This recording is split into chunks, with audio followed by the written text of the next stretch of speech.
Hey guys, and welcome to Ardent Sports, and I'm here with my Week 5 NFL season predictions for the 2020-2021 season. First, let me give you guys a recap once again on the competition between your boy Hobo, Johnny Talk Sports, and myself.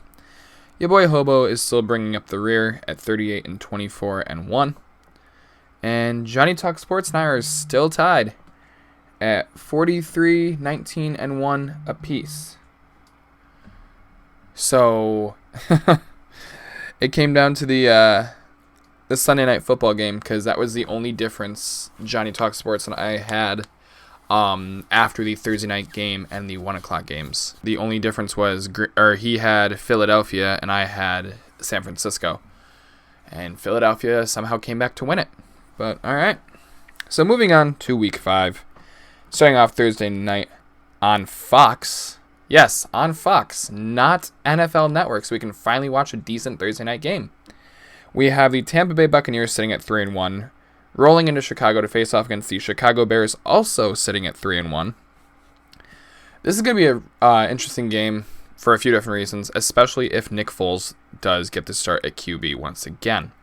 If Nick Foles gets to start at QB, then I feel like this game could honestly, I'm not going to say it could go either way, but it'll be a lot closer than if it's Mitch Trubisky.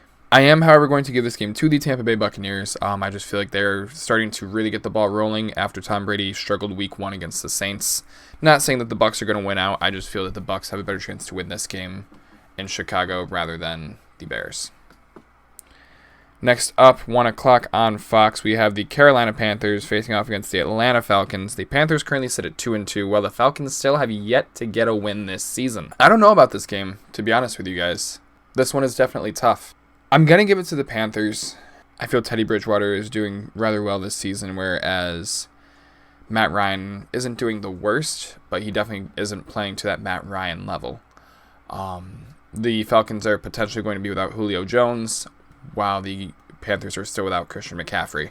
So two very large offensive weapons, both more than likely not suiting up for this game. Next up, we have the 4-0 Buffalo Bills facing off against the 3-0 Titans on CBS. Last week, Tennessee did not play their game against the Steelers due to positive cases in the organization between players and personnel alike. And the Vikings were able to play their game, which was good, but the Titans did have to take a week off due to COVID concerns. And the Bills are just steamrolling through the NFL right now. Josh Allen is looking absolutely incredible. Not saying he's looking like an MVP, but that addition of Stephon Diggs really did help out that Bills offense. Josh Allen, Ryan Tannehill. I'm going to give it to Josh Allen. Bills go 5-0.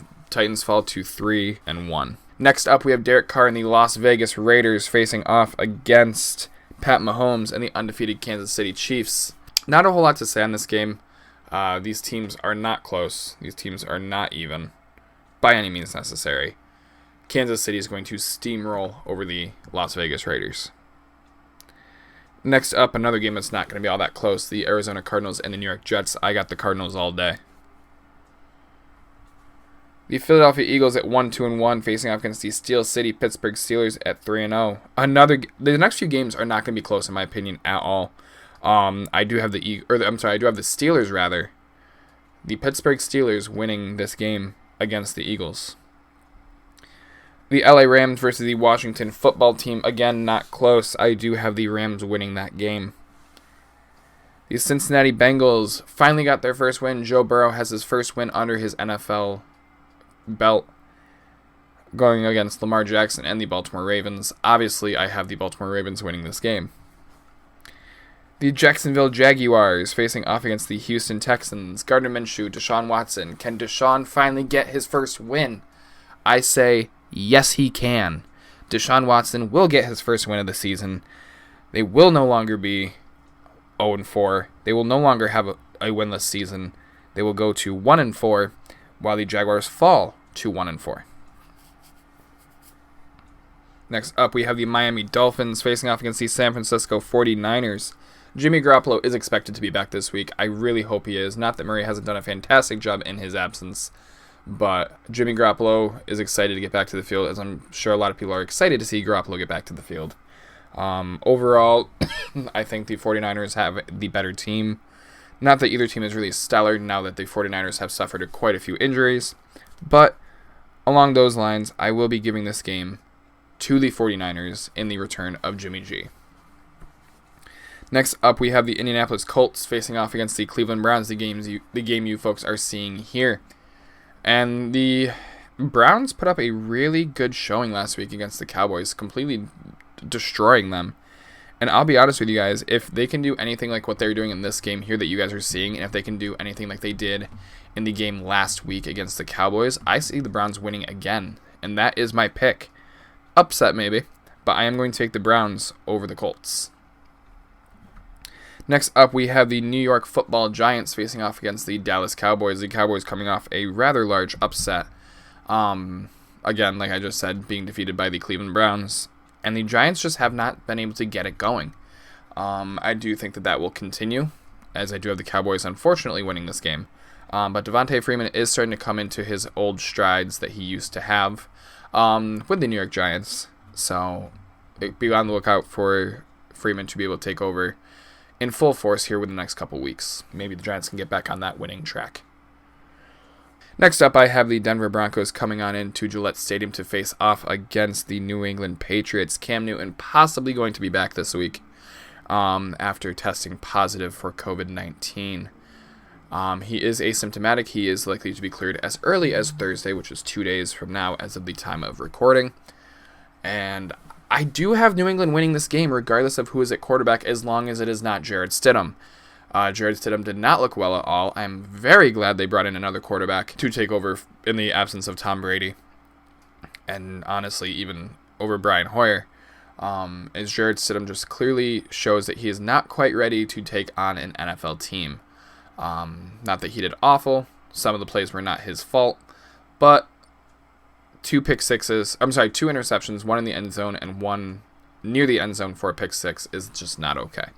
But I do have the New England Patriots winning this game. Sunday Night Football. The Minnesota Vikings roll into Seattle to face off against the Seattle Seahawks. And I got nothing more to say than Seahawks all day.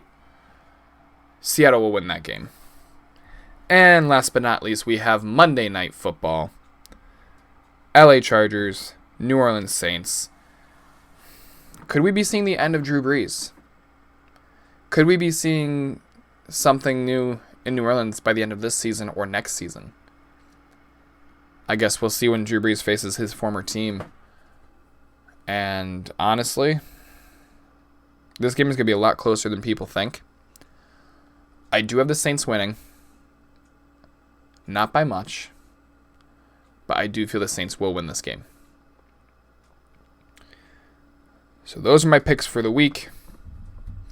Just to recap, I have the Buccaneers, the Panthers, the Bills, the Chiefs, the Cardinals, the Steelers, the Rams, the Ravens, the Texans, the 49ers, the Browns, the Cowboys, the Patriots, the Seahawks, and the Saints.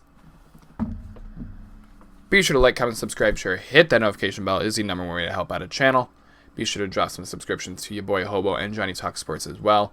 Once again, Johnny Talk Sports and I are tied at 43, 19, and 1, while your boy Hobo is at 38, 24, and 1. That is going to be it for me. I'll be talking to you guys later. Peace. I'm out.